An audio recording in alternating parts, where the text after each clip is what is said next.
Comment on peut être aussi juste en fait? En fait, le bar est l'endroit où on va retrouver toutes les couches de la société. Là, tu te dis, mais oh! Quand il rentre, il se rend compte que c'est son fils qui couche avec sa femme.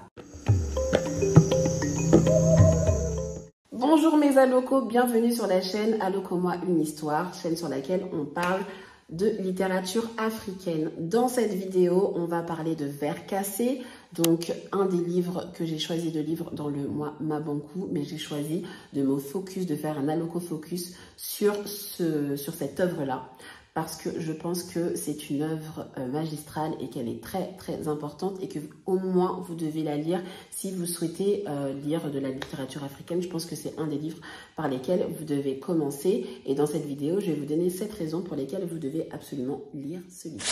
Avant de commencer par les raisons, on va évidemment mettre le contexte. Donc, Vers cassé, vous voyez comme il est beau, il est vachement beau. J'aime trop les couvertures de ces livres.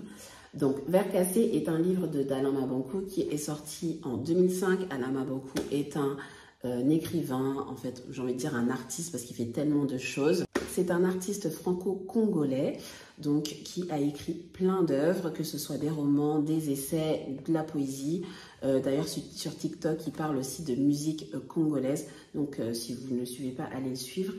Bref, on va s'arrêter, comme je l'ai dit, sur Vers cassé et je vais vous lire la 4e de couverture avant de vous donner les raisons pour lesquelles il faut absolument lire ce livre. Vers cassé est un client assidu du Crédit à voyager, un bar congolais des plus crasseux. Un jour, l'escargot entêté, le patron, lui propose de mettre sur papier les prouesses érico-comiques des habitués. Dans un cahier de fortune, sur la plume désabusée de cet ancien instituteur ivrogne, prend vie l'histoire horrifique d'une troupe déclopée aux aventures fantastiques. Première raison pour laquelle il faut absolument que vous lisiez Vers cassé, c'est que c'est un livre grâce auquel vous allez absolument rire.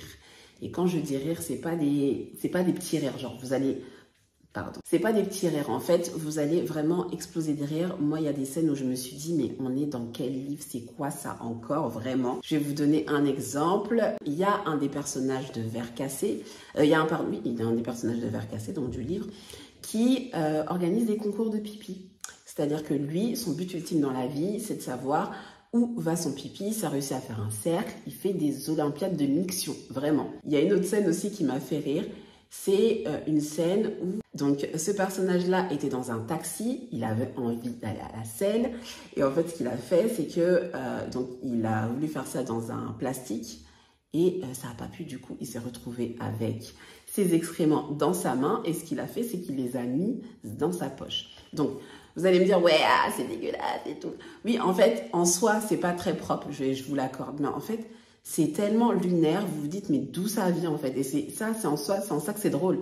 C'est que c'est des scènes loufoques, vous n'allez jamais voir ça autre part que là-dedans en fait. Et ce qui fait aussi que tu peux aussi rigoler, c'est que tu peux te reconnaître dans certaines situations. Par exemple, donc il va parler des femmes qui sont à l'église et qui trompent leur mari ou qui sont beaucoup trop proches de leur pasteur, beaucoup trop proches de leur église. Il va faire des vannes sur les ex, il va parler des femmes revanchardes. Bon, ça, je vais peut-être vous en parler un peu plus tard, mais vous vous dites, mais comment on peut être aussi juste en fait? La deuxième raison pour laquelle vous devez lire Vers cassé, c'est que vous allez vous trouver devant une œuvre qui est quand même assez atypique. Je l'avais dit sur Instagram, donc pour ceux qui me suivent, vous avez déjà vu et vous savez déjà ce que je vais dire. Pour les autres, c'est pour vous dire qu'en fait, c'est un livre qui n'a ni majuscule ni point. Vous allez trouver de la ponctuation, donc vous allez voir par exemple des mots qui sont mis en italique, vous allez voir des virgules, vous allez voir aussi des guillemets, mais il n'y aura aucune majuscule, aucun point. Et je vous avoue que moi, c'est un des points, je me suis dit quand j'ai commencé à lire, j'ai dit mais c'est quoi ça? Qu'est-ce qui se passe? Il y a eu un problème d'édition et tout. Non, pas du tout. En fait, c'est totalement voulu. Vous avez d'autres œuvres qui font la même chose. Enfin, en tout cas, où les auteurs ont choisi de faire la même chose, ou c'est lui qui a choisi de faire la même chose que les auteurs. Bref, en tout cas, c'est un style qui permet de rentrer dans le personnage, qui permet de faire vraiment une réelle introspection. Et aussi, j'ai envie de dire, c'est comme si on laissait libre cours à son imagination, libre cours à ses pensées. Et le fait, en fait, de voir qu'on raconte des histoires, c'est comme si Vers cassé était un peu un mode de griot 2.0. Enfin, je ne sais pas si on peut dire 2.0 puisqu'il est sorti en 2005. Mais c'est une autre façon de raconter. Et le fait de ne pas avoir mis de majuscule ni de point, donne libre cours à la pensée. Troisième raison pour laquelle vous devez absolument lire Vercassé, c'est que tous les personnages méritent d'être sur Netflix, parce que c'est pas possible d'avoir...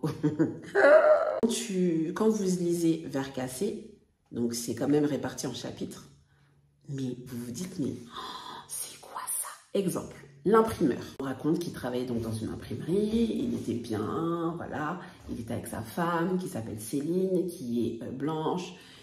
Il y a même des petits détails, parce que là en fait il nous explique pourquoi et comment ça peut marcher d'être dans un couple mixte. Il fallait que le noir ne soit plus noir, qu'il change, qu'il vire de bord, qu'il fasse des concessions. Il renie les siens 3 fois avant le chant matinal du coq, qu'il fuit sa famille trop dépendante, bref, qu'il ait la peau noire et porte un masque blanc. Et ici on voit bien qu'il y a une petite référence à Frantz Fanon. Donc je reviens à mon histoire. Donc il était marié avec Céline et donc tout se passait bien jusqu'au jour où il décide de récupérer son fils qu'il a eu d'une autre union. Une autre union avec une Antillaise. D'ailleurs il nous parle aussi du fait d'avoir choisi une Antillaise, si c'était un bon choix ou pas. Et donc au départ le fils n'est pas du tout d'accord, voilà, il est rebelle un peu, voilà, c'est un ado. Et en fait il se rend compte que sa femme le trompe parce qu'il trouve un préservatif dans les toilettes. Donc on voit qu'il commence à se demander c'est qui, nous aussi on commence à se demander c'est qui. Ce qu'il fait c'est qu'il invente quelque chose, c'est-à-dire qu'il dit qu'il doit sortir mais il va rentrer plus tôt pour essayer de prendre sa femme sur le fait accompli. Quand il rentre, il se rend compte que c'est son fils qui couche avec sa femme. Je me suis dit, mais ça c'est le pire truc à faire. Au niveau déjà, ta femme te trompe. Tu découvres que ta femme te trompe chez toi. Tu découvres que ta femme te trompe avec ton fils. Ça, si c'est pas une série Netflix, qu'est-ce que c'est s'il vous plaît? Il y a un autre passage aussi, c'est celui qui est marié. Donc vous allez me dire jusque-là, qu'est-ce que tu racontes? Oui, en fait, il y en a un qui est marié, mais il découvre en fait qu'il est stérile. Donc lui et sa femme voulaient avoir un enfant, ils ont fait des tests, ils ont découvert qu'il était stérile. Donc jusque-là, vous allez me dire rien de choquant. En fait, ce qui commence à choquer, c'est que la femme, quelques mois après, elle tombe enceinte, en fait. Et qu'en fait, le gars veut divorcer et qu'on lui dit au tribunal que, selon la loi, l'enfant qui naît dans les liens du mariage est son enfant. Là, tu te dis, mais oh, c'est compliqué. Donc, vous avez plein d'histoires comme ça. Je vais pas tout vous dire parce que ça prendrait longtemps. Et le but, c'est vraiment pas de vous spoiler, c'est juste de vous dire que vous devez absolument aller lire ce livre. Quatrième raison pour laquelle vous devez lire Vercassé, c'est qu'on est en face d'une satire. En fait, tout le monde en prend pour son compte. Je vous l'ai dit tout à l'heure, ça va parler de l'Église, ça va parler des politiciens, ça va parler de la masculinité, pardon. Ça va vous parler de plein de sujets différents, tout en mêlant l'humour, mais de façon très très aiguisée et très très dosée. Déjà, première chose, le cadre.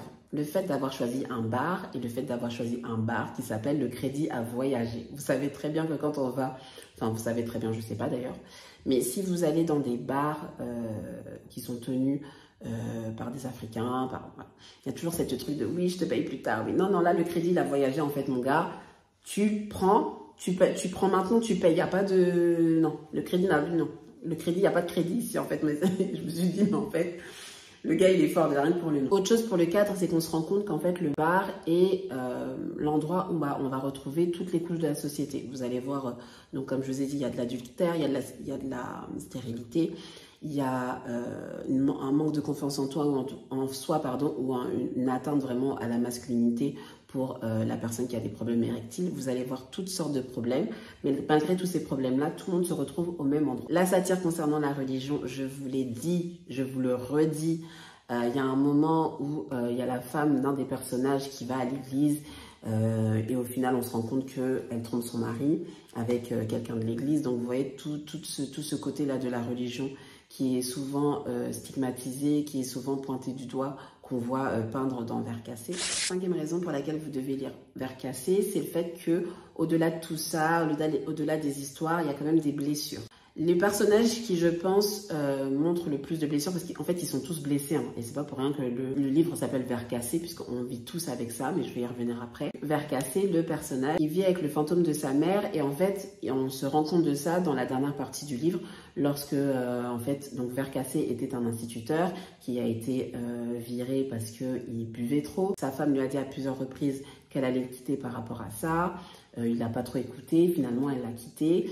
D'ailleurs, elle s'appelait Angélique, il l'appelait Diabolique parce qu'elle l'a quitté et pour d'autres choses. Et en fait, c'est elle qui met le doigt sur le fait qu'il n'a pas fait le deuil de la mort de sa mère. Lui, il veut pas en parler. Et on sent tout de suite que c'est quelque chose de très présent, qu'il n'a pas fait le deuil de sa mère.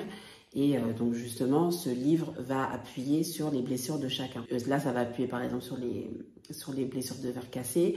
La personne qui a vécu la grossesse de sa femme alors qu'il est stérile, ça va appuyer sur sa masculinité. Donc vous avez plein d'histoires comme ça et vous allez voir qu'au final, ce sont tous des verres cassés en fait. Sixième raison pour laquelle vous devez lire verre cassé, c'est que vous allez vous immerger en Afrique, vous allez vous immerger au Congo. Il y a plein de petites références dans le livre qui font qu'on sait qu'on y est. Par exemple, moi il y a un passage qui m'a... Je le retrouve. Il y a un passage qui m'a dit ah, enfin je me suis fait ah. C'est quand ça parlait de New Bell au Cameroun. Voilà, je me suis dit ah je connais. Ça fait trop du bien en fait quand tu lis un livre et que voilà, tu as l'impression de connaître ou en tout cas de comprendre les références qui y sont dites. Je vous en chercher d'autres. Par exemple, vous avez une citation du livre qui dit « Il a dansé Dombolo comme au bonheur du peuple ». On avait une autre. Il est allé chercher du sakasaka, mais est revenu avec du pain sec. Donc, le sakasaka, si vous connaissez, vous savez ce que c'est. Donc, voilà, vous avez plein de petits proverbes, de petites choses qui vous faut rappeler qu'on est en Afrique, qu'on est au Congo. Donc, voilà. Donc, ça vous permet aussi, et c'est pour ça, c'est la première raison pour laquelle je lis, de pouvoir voyager tout en restant dans votre canapé. Septième raison pour laquelle vous devez lire verre cassé, comme je l'ai dit tout à l'heure, c'est que ça nous permet aussi de faire une introspection sur nous et de voir qu'on a tous des blessures. Donc, comme je vous l'ai dit, tous les personnages de verre cassé sont blessés et ne font peut-être pas attention à ça. Mais nous, en tout cas, quand on prend du recul maintenant par rapport au livre, quand vous avez fini de lire le livre, vous voyez qu'on a tous des petits morceaux à recoller dans notre vie, on est tous des verres cassés. Et il y a toujours des moments où on se ment à soi-même, des moments où on fait semblant. Voilà. Et quand vous lisez verre cassé, moi je pense en tout cas que vous devez vous dire que c'est pas parce que vous galérez, c'est pas parce que vous êtes cassé, c'est pas parce que voilà, que votre histoire ne mérite pas d'être entendue. Puisque comme je vous l'ai dit aussi, il y a un personnage à la fin du roman qui veut absolument être dans les livres parce qu'en fait peut-être qu'il a juste besoin de parler. Et donc ça nous montre aussi que on doit tous être entendus, même si on a des galères, et peu importe les galères qu'on a. Bref, je vous ai donné les 7 raisons pour lesquelles vous devez lire ce livre. Dites-moi en commentaire si vous l'avez déjà lu. Dites-moi si la vidéo vous a donné envie de le lire. Si vous avez aimé cette vidéo, n'hésitez pas à liker, commenter, partager. Ça va faire du bien au référencement et ça va faire grandir la chaîne. Donc, on se revoit la semaine prochaine puisque le mois Mabankou, c'est tout le mois de juin pour parler d'autres livres d'Alain Mabankou, mais ce sera plus une vidéo Aluko versus plutôt qu'un focus. Voilà, bye.